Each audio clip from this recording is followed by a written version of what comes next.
Olá, galera, tudo bem com vocês? Saudades, vontade de estarmos juntos novamente. Está chegando o dia, se Deus quiser. Enquanto isso, a gente vai aqui discutindo os nossos conteúdos através dos meios de comunicação que nos permite, né, essa troca, né, esse feedback. Então, nossa aula de hoje, bem rapidamente, vai falar sobre a formação dos estados nacionais na Europa e o absolutismo.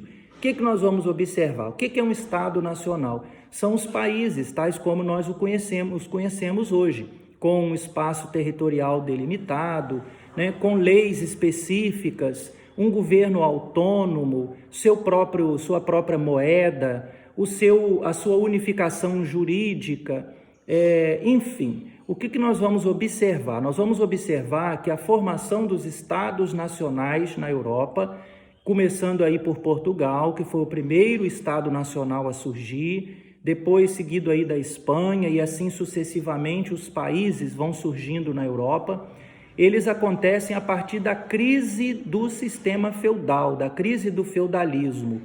E esse conteúdo ele é bastante extenso, mas a gente pode pegar duas coisas que vão ajudar a gente a entender legal essa questão, né, da crise do feudalismo. A primeira é a presença aí de duas classes sociais, né, que estarão interessadas, digamos assim, nesse processo de formação dos estados nacionais e a centralização política em mãos de um rei, no caso, né, que possa protegê-los, tanto politicamente como economicamente, que foram, né, essas duas classes, a nobreza, porque nós estávamos vivendo o final da Idade Média, na crise do século XIV, revoltas camponesas, revoltas de servos ocorrendo em várias regiões da Europa. Então nós vamos perceber que os nobres estavam ficando atemorizados e precisava que essa centralização política ocorresse para que esse rei tivesse força suficiente para poder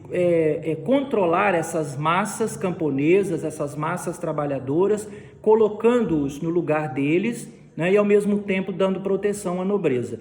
A outra classe, que é uma classe que veio para ficar, que é a burguesia, uma classe social que vivia basicamente do comércio e que teve interesse aí de se atrelar ao rei. Eu não diria que eles fizeram uma aliança, porque o rei não fazia aliança com ninguém, menos ainda com alguém fora dos meios, fora desse grupo nobiliárquico, né? A burguesia não era da nobreza, mas era um grupo social que dava bastante recursos para o Estado.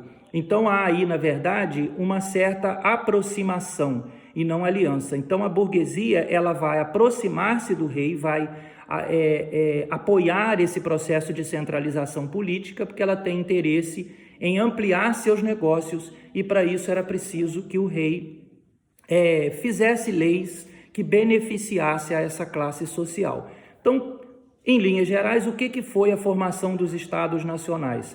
A unificação, né, de vários feudos, casas feudais, que vão formar o que nós conhecemos como território nacional. O que nos faz hoje sentir brasileiros? Nós nos sentimos brasileiros em que sentido? A gente faz parte de um território de 8.500.000 metros quadrados de área, né? Nós temos um conjunto de leis, que é a nossa Constituição Federal, que ela serve a todos os brasileiros dentro deste território nacional.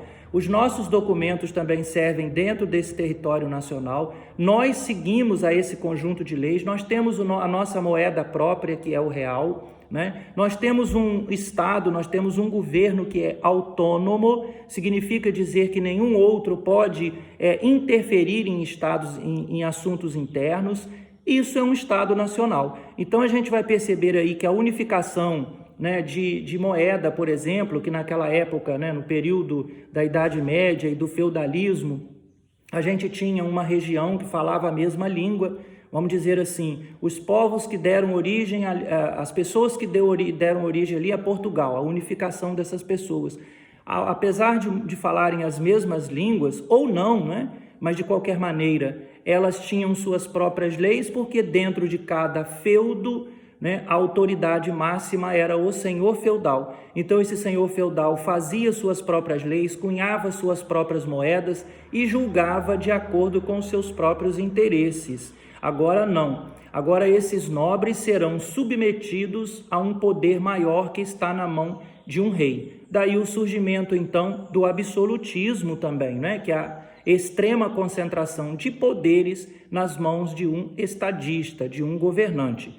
Então, resumindo tudo isso, um Estado nacional, ele precisa de um território delimitado, ele precisa da unificação da moeda numa única moeda, né? Um dinheiro que sirva para todo aquele espaço dentro do território nacional. Ele precisa de um conjunto de leis, então a gente tem a unificação jurídica também, que é o conjunto de leis, a arrecadação de impostos, os impostos tão importantes para que esse Estado possa construir obras públicas e também se manter, a organização de uma burocracia estatal, que significa funcionários a serviço do Estado e do próprio rei, né? Porque o rei e o Estado eram figuras muito parecidas, era quase que confusas. O pagamento dessa burocracia estatal, que não era pouco, essa burocracia estatal, ela será retirada da antiga nobreza que mandava sozinha em seus feudos, né?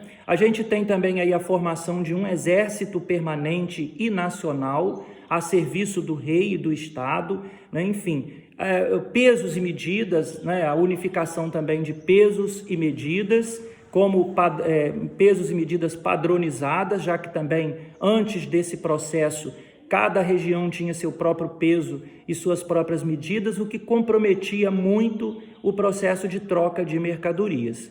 Então isso é o Estado Nacional, é o surgimento dessas novas nações com suas leis próprias, seu governo autônomo, né, sua moeda própria, enfim. E o rei, que se torna absolutista, que significa dizer que ele tem plena concentração de poderes em suas mãos, porque naquele momento, se o rei também não tem muitos poderes, né, o surgimento de um Estado nacional poderia talvez não dar certo, porque era preciso que ele concentrasse poderes em suas mãos para que ele pudesse também centralizar a administração. Para isso, vocês vão ver, inclusive, aí no texto de vocês, alguns teóricos, né, que são pessoas, filósofos, né, que desenvolveram ideias que vinha com o objetivo de justificar o absolutismo, né? Passar para as pessoas a importância daquele rei ter plenos poderes em suas mãos. Deem uma lida, vejam quais são os principais teóricos do absolutismo e suas ideias. Inclusive, algumas dessas ideias vocês vão entender até como completamente fora da realidade nossa hoje, imaginar. Mas para aquele momento, é preciso a gente se remeter na história àquele momento. Era importante para que as pessoas, então, aceitassem aquele governante como uma figura máxima, uma figura escolhida por Deus para estar no lugar dele. Tudo bem, gente? Assim se deu, né, a formação do primeiro Estado nacional, que é Portugal, seguido da Espanha e sucessivamente os demais, ok? Fiquem bem e leiam o resumo que eu enviei para vocês antes de resolverem as questões e enviar as respostas pela plataforma. Um forte abraço.